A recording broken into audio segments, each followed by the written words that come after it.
صحیح مسلم حدیث نمبر 1007۔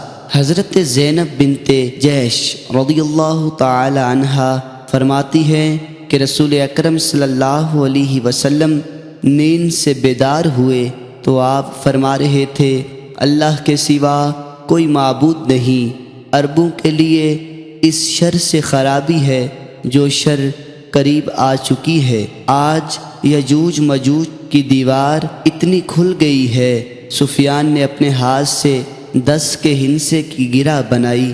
حضرت زینب فرماتی ہیں، میں نے عرض کیا، یا رسول اللہ، کیا ہم ہلاک ہو جائیں گے حالانکہ ہم میں نیک لوگ بھی ہوں گے؟ آپ نے فرمایا، ہاں، جب خبیث لوگوں کی کثرت ہو جائے گی۔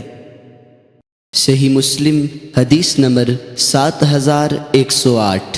متعدد اسناد کے ساتھ یہ حدیث حضرت زینب بنت ابی سلمہ سے مروی ہے۔ وہ حضرت ام حبیبہ سے اور حضرت زینب بنت جحش سے روایت کرتی ہیں رضی اللہ تعالی عنہما۔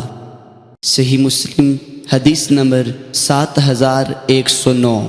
حضرت ام حبیبہ بنت ابو سفیان رضی اللہ تعالی عنہ بیان کرتی ہیں کہ رسول اکرم صلی اللہ علیہ وسلم کی زوجہ حضرت زینب بنت جحش رضی اللہ تعالی عنہ نے ان کو خبر دی کہ ایک دن رسول اکرم صلی اللہ علیہ وسلم گھبرائے ہوئے تشریف لائے۔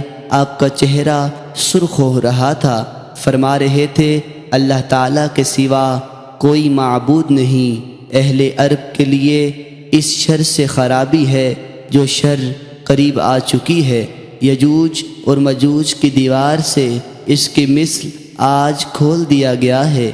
آپ نے انگوٹھے اور اس کے ساتھ ملی ہوئی انگلی کے ساتھ حلقہ بنایا۔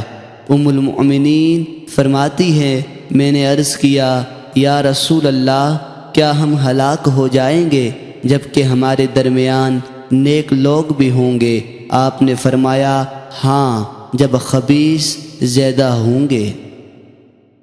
صحیح مسلم حدیث نمبر 7110۔ متعدد اسناد کے ساتھ یہ حدیث حضرت زہری سے مروی ہے اور وہ اپنی سند کے ساتھ روایت کرتے ہیں۔ صحیح مسلم حدیث نمبر 7111۔ حضرت ابو ہریرہ رضی اللہ تعالی عنہ نبی اکرم صلی اللہ علیہ وسلم سے روایت کرتے ہیں، آپ نے فرمایا، آج یجوج اور مجوج سے دیوار اس کی مثل کھول دی گئی ہے۔